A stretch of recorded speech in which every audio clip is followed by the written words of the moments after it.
Good morning to you. I'm Danilo Evangelista, and welcome to today's tropical weather outlook for Wednesday, June 11th, 2025. On today's outlook video, we're going to be talking about CSU, which has released their latest updated hurricane season forecast. And hint, it's not really updated, it's the same exact forecast from April.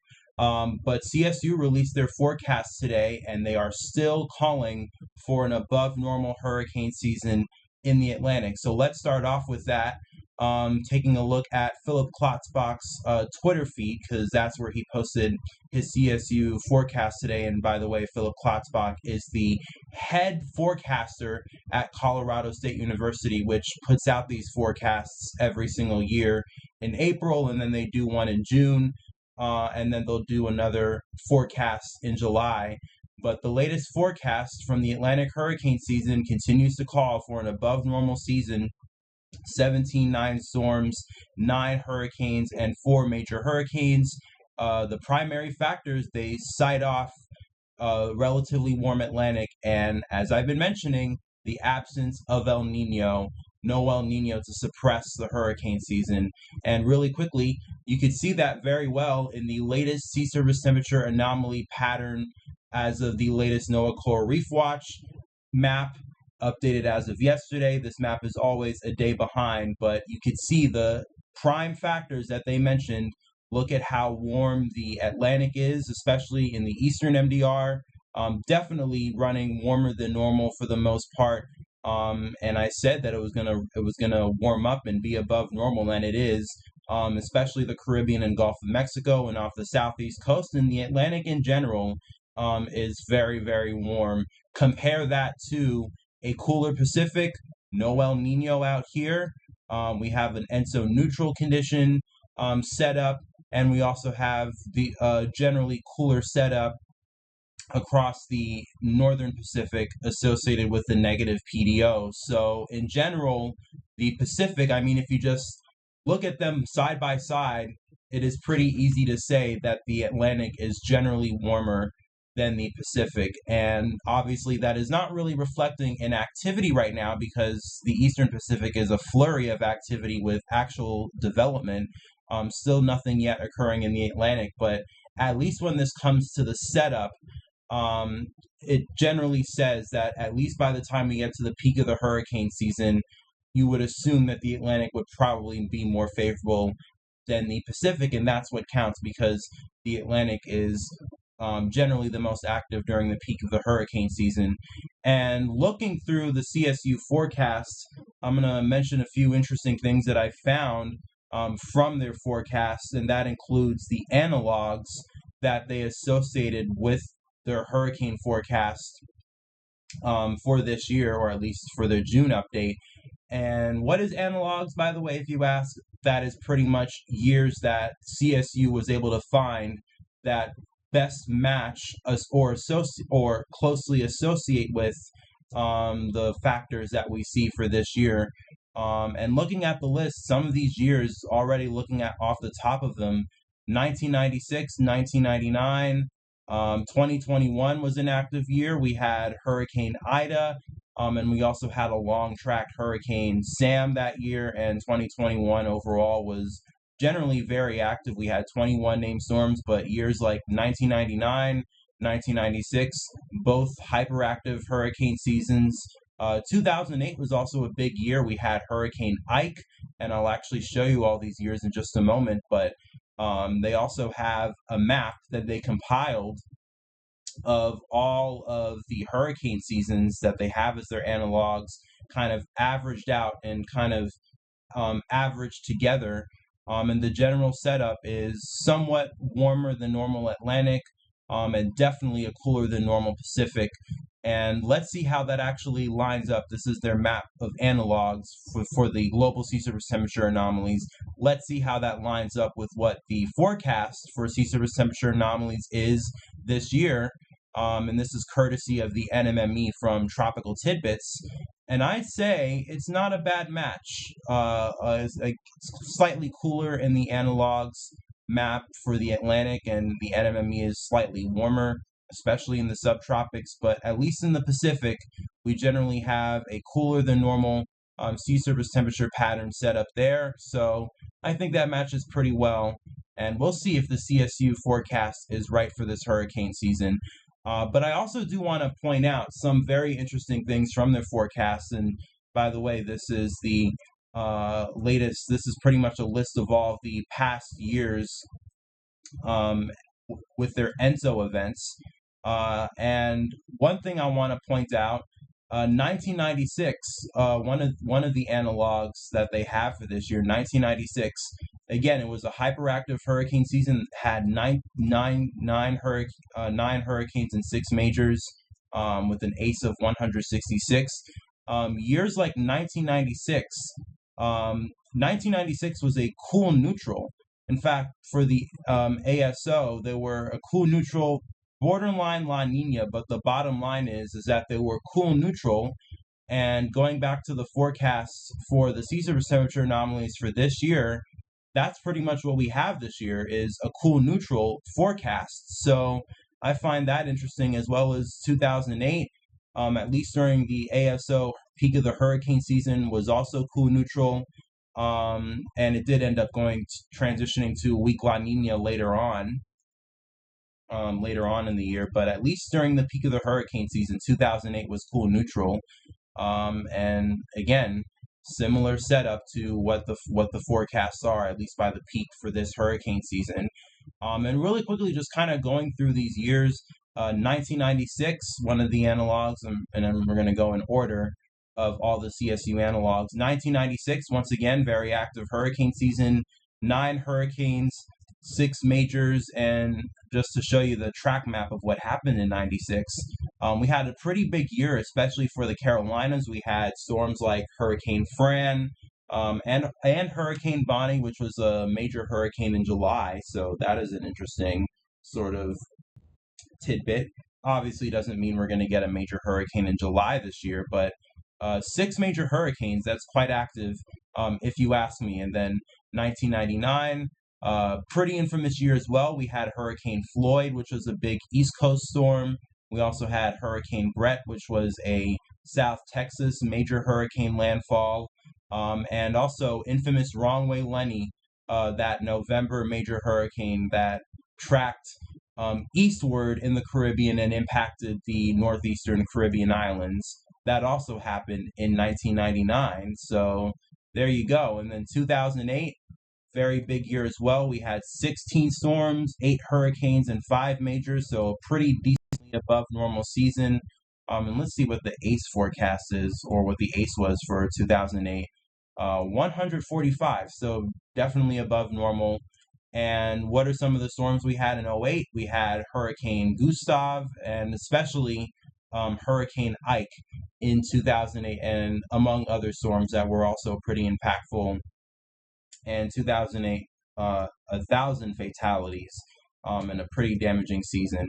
And then 2011, also another active year, 19 named storms, and Hurricane Irene was the biggest storm of 2011.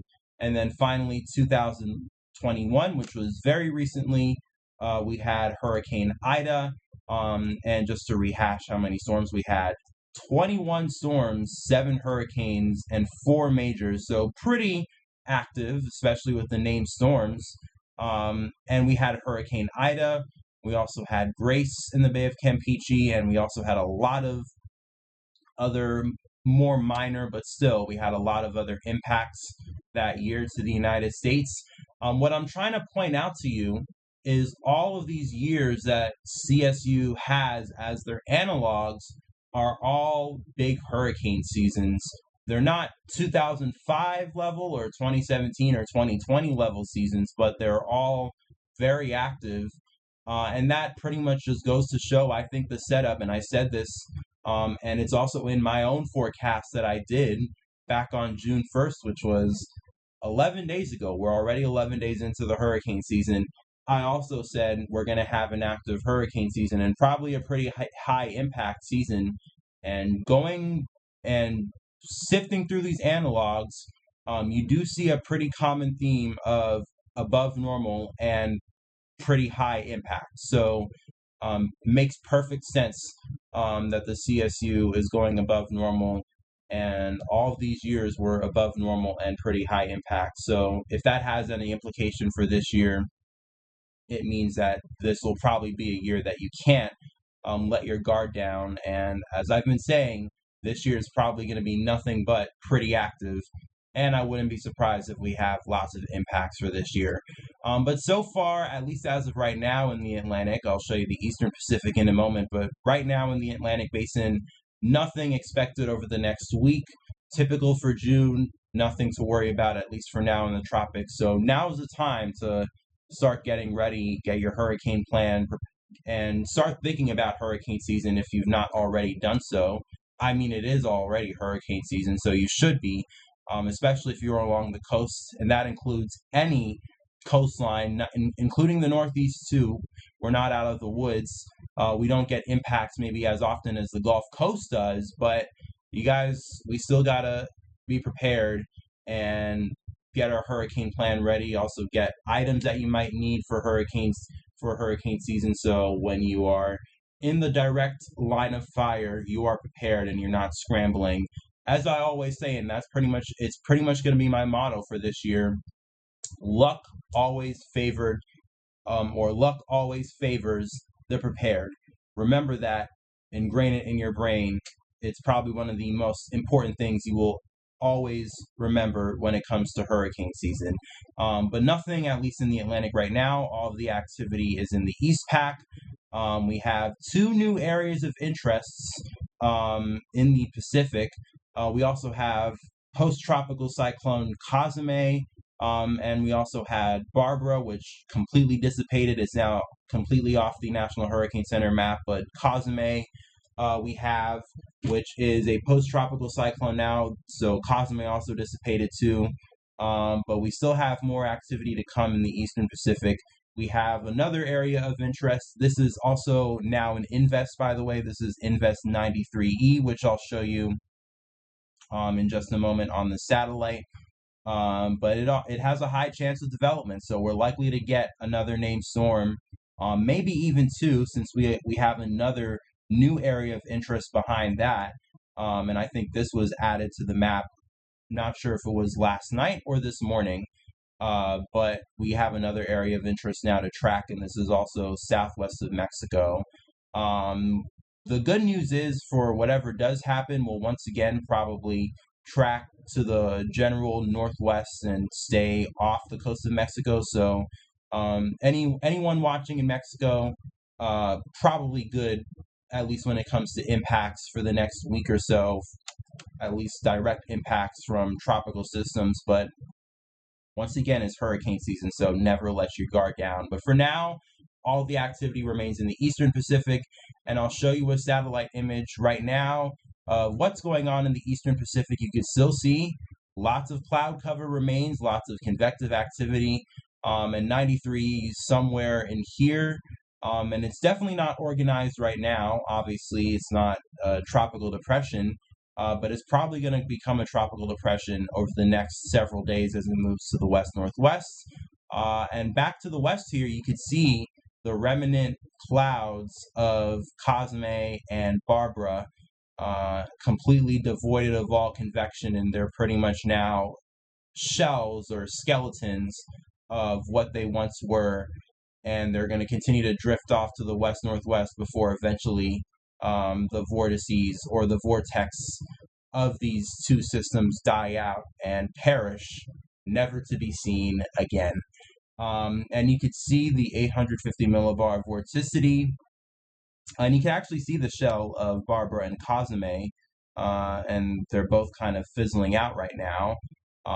And once again, they're not going to be any concern over the next several days. They're both completely dead now at this point.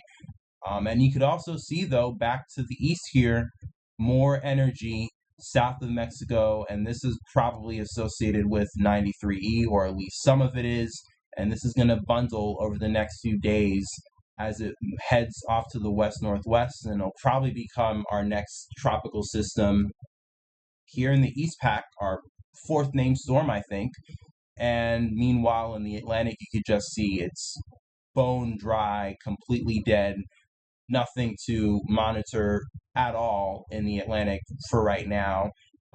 Little pieces of energy, obviously, throughout the MDR. We have our tropical waves, which still bring impacts, by the way, even if they don't develop. They still bring impacts to the islands, and that's probably what some of these tropical waves are doing right now. And we also probably have one moving off the coast of Africa, but none of them are expected to develop. So, at least from the perspective of tropical named systems, organized named systems, none of that expected, and none of that on the map right now in the Atlantic Basin. And really quickly, let's take a look at the GFS forecasts for the Pacific, and just running it out really quickly over the next week. You could see we have our system that develops. This is 93E. Probably develops into a tropical storm by this weekend, at least by maybe Friday night or Saturday. And then that moves on off to the west-northwest, not being any direct threat to Mexico. In fact, this stays pretty well off the Mexican coastline. So the only impact we're going to be talking about is probably swells and rip currents, which they could still cost lives. Don't get me wrong when it comes to rip currents. Rip currents is actually, in my opinion, a pretty underrated and overlooked impact of tropical systems. They do cost lives, especially here in the Atlantic, and probably along the Mexican coast too. We see rip current deaths every single year from these tropical systems. So definitely be wary if you are at the beach or if you are a surfer. These hurricanes obviously do bring higher winds or higher waves, even if they are off the coast, because of the swells produced by these storms, which is obviously good for surfers, but it's still a risk. So keep that in mind. And then back to the east, you could still see lots of vorticity over Central America, and that'll probably keep the Eastern Pacific favorable, at least over the next week. It's going to help us produce another named storm. And maybe beyond that, we could still get something else to develop. And I mean, the National Hurricane Center literally has another area of interest. So looks like all activity for now that will keep us busy with monitoring the tropics will be in the Eastern Pacific.